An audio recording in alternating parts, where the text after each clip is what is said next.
In this video, I'm going to show you how to copy and paste photo edits on your iPhone.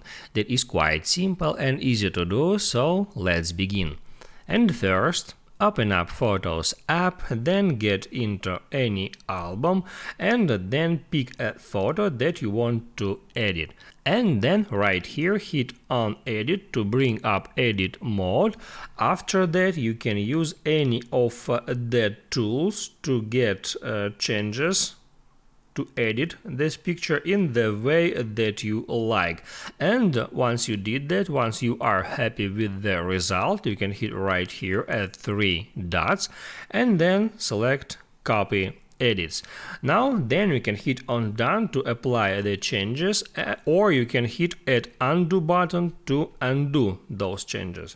All you have to do now is to open up another photo and then go to edit mode. After that, if you want to paste copied edits, you can hit right here at 3 dots and then select paste edits.